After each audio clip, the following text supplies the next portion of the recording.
శ్రీ ప్రసన్న వెంకటేశాయ నమః. హలో అండి. మనం ఇంతకు ముందర వీడియోలో ఆ బిలకూట క్షేత్రాన్ని గురించి, కొండబిట్రగుంట స్థల పురాణాన్ని గురించి మనం చెప్పుకున్నాం కదా. ఇప్పుడు ఆ కొండబిట్రగుంట అంటే ఆ బిలకూట క్షేత్రంలో జరిగేటువంటి ఉత్సవాలు, దానికి సంబంధించినటువంటి వివరాలని గురించి మనం వివరంగా తెలుసుకుందాం అన్నమాట. చెప్పాను కదా, ఇది కలియుగ వైకుంఠం అని చెప్పేసి. అందులో ఈ నెల్లూరు జిల్లా, ఈ చుట్టుపక్కల జిల్లాల నుంచి చాలామంది జనం విరివిగా పోతూ ఉంటారండి. శనివారం అయితే ప్రతి శనివారం కూడా విపరీతంగా వెళ్ళి ఆ స్వామిని దర్శించుకుంటూ ఉంటారు. ఆ చుట్టుపక్కల ఉండేటువంటి గ్రామాల్లోని ప్రజలందరూ కూడా స్వామివారికి మొక్కుకొని, మొక్కుబళ్ళు తీర్చుకుంటూ, వాళ్ళకు వచ్చినటువంటి ఆ రైతులైతే వాళ్ళు పండించిన పంటలో మొదటి స్వామివారికి సమర్పించుకుంటూ, పొంగళ్ళు పెట్టుకుంటూ, ఇంకా మొక్కుబడి ఉంటే వాళ్ళు అక్కడే కళ్యాణాలు చేసుకుంటూ, పుట్టెంటుకలు తీసుకుంటూ, ఈ రకంగా ఒక రకంగా కాదు, ఆ చుట్టుపక్కల పరిసర ప్రాంత ప్రజలందరినీ కూడా ఆ వెంకటేశ్వర స్వామి అనుక్షణం కూడా వాళ్ళని రక్షిస్తూ కాపాడుతూ ఉంటాడనమాట. ఇప్పుడు అక్కడ జరిగేటువంటి ఉత్సవాలకు సంబంధించినటువంటి వివరాలని మనం తెలుసుకుందాం. ప్రతి సంవత్సరం కూడా అండి అక్కడ ఉత్సవాలు పాల్గొన శుద్ధ దశమి నుంచి పాల్గొన బహుళ పాడ్యం వరకు జరుగుతాయండి. అంటే ఇప్పుడు ఈ సంవత్సరం 2026 సంవత్సరం మార్చి 26వ తేదీ గురువారం నుంచి, సారీ అండి, మార్చి కాదు, ఫిబ్రవరి 26వ తేదీ గురువారం నుంచి మార్చి 4వ తేదీ వరకు అక్కడ ఆ బిలకోట క్షేత్రంలో కొండబెట్రగుంటలో శ్రీ ప్రసన్న వెంకటేశ్వర స్వామికి చాలా వైభవంగా బ్రహ్మోత్సవాలు ప్రతి సంవత్సరం కూడా జరుగుతూ ఉంటాయండి. తెలుగు నెలల ప్రకారం అయితే పాల్గొన సుధ దశమి నుంచి పాల్గొన బహుళ పాడ్యమి వరకు అనమాట. అదే ఈ సంవత్సరం అయితే రేపు ఫిబ్రవరి 26వ తేదీ నుంచి మార్చి 4వ తేదీ వరకు జరుగుతాయన్నమాట. మొదటి రోజు ఫిబ్రవరి 26వ తేదీ గురువారం, ఆ రోజున అంకురార్పణ అంటే ప్రారంభించడం జరుగుతుంది అనమాట. స్వామి బ్రహ్మోత్సవాలకి అంకురార్పణ చేయడం జరుగుతుంది. కొండ ఉంటుంది కదండి, దాని చుట్టూ కూడా గిరి ప్రదక్షిణ చేస్తారనమాట. అది ఆ రోజు జరిగేటువంటి విషయం అనమాట. రెండవ రోజు 27వ తేదీ శుక్రవారం రాత్రి అంటే మొదలు పెడతారు, దానికి కావాల్సినటువంటి ఏర్పాట్లన్నీ చేసుకుంటారనమాట.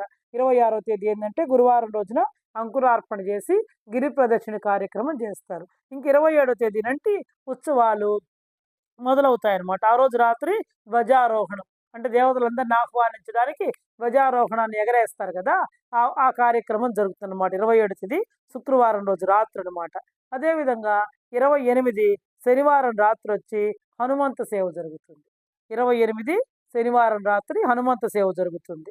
అదేవిధంగా 1వ తేదీ ఆదివారం రాత్రి వచ్చి గరుడ సేవ జరుగుతుంది. స్వామివారికి జరిగే, వెంకటేశ్వర స్వామికి జరిగే ఉత్సవాల్లో గరుడ సేవ చాలా ప్రధానమైంది కదా.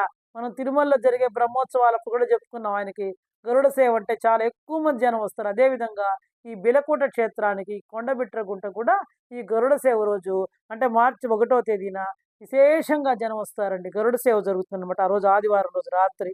ఇంకా 2వ తేదీ వచ్చి సోమవారం, ఆ రోజు మొక్కుబళ్ళు, కొంతమంది మొక్కు అని ఉంటారు కదా, ఆ మొక్కుబళ్ళు తీర్చుకుంటుంటారు, పశువు కాలు పెట్టుకుంటూ ఉంటారు అనమాట. అంటే మొక్కుబళ్ళు అనేటువంటి తీర్చుకునేటువంటి రోజు అనమాట ఆ రోజు. 3వ తేదీ మంగళవారం ఉదయము కళ్యాణం జరుగుతుంది అనమాట. 3వ తేదీ మంగళవారం ఉదయము స్వామివారికి కళ్యాణం జరుగుతుంది. ఇంకా 4వ తేదీ బుధవారం రోజున రథోత్సవం. ఉదయం పూట ఏం జరుగుతుందంటే రథోత్సవం, తెలుసు కదండి, రథాన్ని లాగుతూ ఉంటారు అన్నమాట. రథంలో స్వామివారు ఊరేగుతారు. ఆ రథోత్సవం జరుగుతుంది. సాయంత్రం అయితే తెప్పోత్సవం జరుగుతుంది. తెప్పోత్సవం అంటే తెలుసు కదా, ఆయన ఈ ఉత్సవాలన్నింటిలో కూడా బాగా అలసిపోయి ఉంటాడు కాబట్టి స్వామి జలవిహారం చేస్తాడనమాట. దాన్నే తెప్పోత్సవం. చాలా అసలు దేదీప్యమానంగా జరుగుతుంది. విద్యుత్ కాంతులతో మిరుమిట్లు గొలుపుతూ ఆ చుట్టూ తెప్పనంతా కూడా ఆ నీటిని, ఆ చెరువును చక్కగా అలంకరిస్తారు.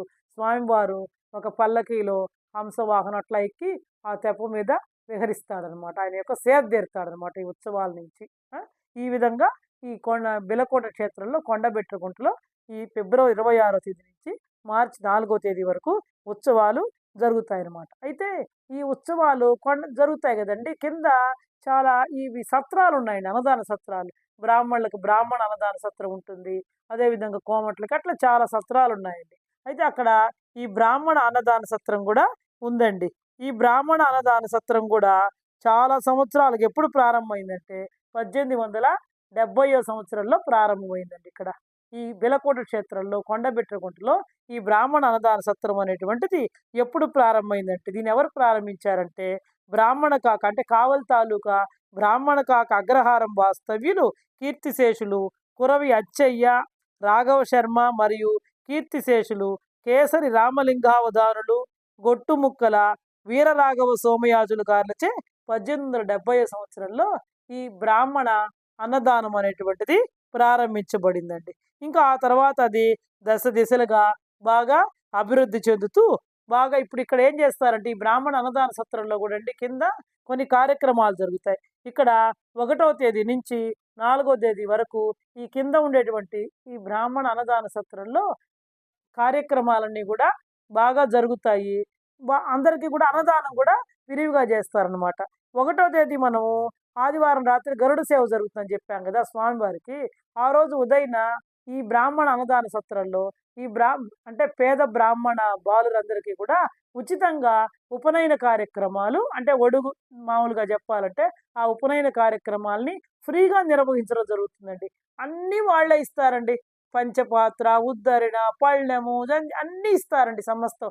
కాకపోతే ఒక 500 రూపాయలు కట్టించుకొని మన పేరుని మనం నమోదు చేయించుకోవాలి. మిగతా అన్నీ కూడా వాళ్ళకి ఇంక మనకి బ్రాహ్మడితోటి ఏం సంబంధం లేదండి. చక్కగా ఉచితంగా అందరికీ కూడా అన్నదానాన్ని కూడా నిర్వహిస్తారండి. ఇక్కడ 1వ తేదీ ఈ బ్రాహ్మణ అన్నదాన సత్రంలో ఆ బెలవకోట క్షేత్రంలో కింద ఉండేటువంటి ఈ బ్రాహ్మణ అన్నదాన సత్రంలో ఈ పేద ఉపనయన బాలురికి బ్రాహ్మణ బాలురికి వటువులకు ఉపనయనాన్ని నిర్వహించడం జరుగుతుందన్నమాట. దీనికి గాను చాలామంది కార్యకర్తలు ఈ బ్రాహ్మణులకు సంబంధించిన వాళ్ళందరూ కూడా విశేషంగా చందాలు వసూలు చేయడం జరుగుతుందండి ఇక్కడ. ఈ చందాలు మా వారు కూడా ఎర్రమల్లి శ్రీనివాసరావు గారు ఆ సత్రానికి బ్రాహ్మణ అన్నదాన సత్రానికి చాలా విశేషంగా కూడా చందాల్ని కలెక్ట్ చేసి ప్రతి సంవత్సరం కూడా వెళ్ళి ఇచ్చి వస్తూ ఉంటారండి. ఇక్కడ ఎంత ప్రసిద్ధం అంటే ఈ క్షేత్రంలో గనక ఉపనయనం చేసుకుంటే వెంటనే పెళ్ళిళ్ళు కూడా కుదురుతాయండి. ఇక్కడ గనక ఉపనయనము చేసుకుంటే అండి ఆ ప్రసన్న వెంకటేశ్వర స్వామి అనుగ్రహంతో వాళ్ళకి అతి శీఘ్ర కాలంలోనే వివాహం కూడా కుదరడం జరుగుతుందండి. నేను కూడా చాలా చూసున్నాను. ఇది ఏమైనా సరే స్వామివారి సన్నిధిలో చేసుకోవడం కూడా ఒక గొప్ప అనుభూతి కదండి. ఆయన అనుగ్రహం ఖచ్చితంగా లభిస్తుంది కదా. ఎందుకంటే స్వామివారి పైన కొండ మీద ఉంటారు, కింద ఈ క్షేత్రంలో ఇలాంటి కార్యక్రమం జరుగుతుందంటే స్వామి యొక్క అనుగ్రహం అనేటువంటిది ఖచ్చితంగా వాళ్ళందరి మీద ఉంటుంది కాబట్టి వాళ్ళందరికీ కూడా ఖచ్చితంగా శుభమే కలుగుతుందండి. అదేవిధంగా ఈ 2వ తేదీ ఈ బ్రాహ్మణ అన్నదాన సత్రంలో కూడా అండి సామూహికంగా సత్యనారాయణ స్వామి వ్రతాలు నిర్వహించడం జరుగుతుందండి. అక్కడ ఉండే వాళ్ళందరూ కలిసి సామూహికంగా అంటే స్వామివారికి అక్కడ మొక్కుబళ్ళు అవి చేసుకుంటారు పైన. కానీ కింద ఈ అన్నదాన సత్రంలో కూడా ఈ బ్రాహ్మణ అన్నదాన సత్రంలో కూడా 1వ తేదీ నుంచి ఫ్రీగా ఉపనయనాలు, 2వ తేదీ సామూహికంగా సత్యనారాయణ స్వామి వ్రతాలు, 1వ తేదీ నుంచి 4వ తేదీ వరకు రోజు కూడా అన్నదానాన్ని కూడా నిర్వహిస్తారండి. అదేవిధంగా 3వ తేదీ మంగళవారం ఉదయమున సత్రంలో కళ్యాణం కూడా చేస్తారండి. ప్రసన్న వెంకటేశ్వర స్వామి, మహాలక్ష్మి అమ్మవారికి, శ్రీదేవి భూదేవి సమేత శ్రీ వెంకటేశ్వర స్వామి వారికి సత్రంలో కూడా కళ్యాణాన్ని నిర్వహించడం జరుగుతుంది. అన్నదానాన్ని కూడా నిర్వహించడం జరుగుతుంది. ఇంకా 4వ తేదీ ఇక్కడ సత్రంలో కార్యక్రమాలు ఏం లేవు. కానీ స్వామివారికి ఆ రోజు రథోత్సవం, తెప్పోత్సవం చివరి రోజు కాబట్టి ఈ సత్రంలో కూడా అన్నదానాన్ని నిర్వహించడం అనేటువంటిది జరుగుతుందండి. ఇది ఈ బెలవకోట క్షేత్రంలో అంటే ఈ బెలకోట క్షేత్రంలో కొండబెట్రగుంటలో జరిగేటువంటి బ్రహ్మోత్సవాలు, దానికి సంబంధించినటువంటి వివరాలు. ఎవరైనా సరే బ్రాహ్మణులైనటువంటి వాళ్ళు ఎక్కడా తిననటువంటి వాళ్ళు చక్కగా 1వ తేదీ నుంచి 4వ తేదీ వరకు అక్కడ ఈ బ్రాహ్మణ అన్నదాన సత్రంలో అన్నదానం జరుగుతుంది కాబట్టి చక్కగా వెళ్ళి స్వామివారిని దర్శించుకొని అక్కడ భోంచేసుకొని రావచ్చండి. ఇది దానికి సంబంధించి మనం ఇంత ముందర చెప్పుకున్నాం కదా స్థల పురాణము, స్థల మహత్యం కాబట్టి అంతటి మహిమాన్వితమైన క్షేత్రాన్ని ఇంకా ఈ బ్రహ్మోత్సవాలప్పుడు గనక మనం దర్శించుకున్నట్లయితే స్వామివారి యొక్క అనుగ్రహం మన అందరి మీద కూడా విశేషంగా కురిపిస్తాడండి స్వామివారు.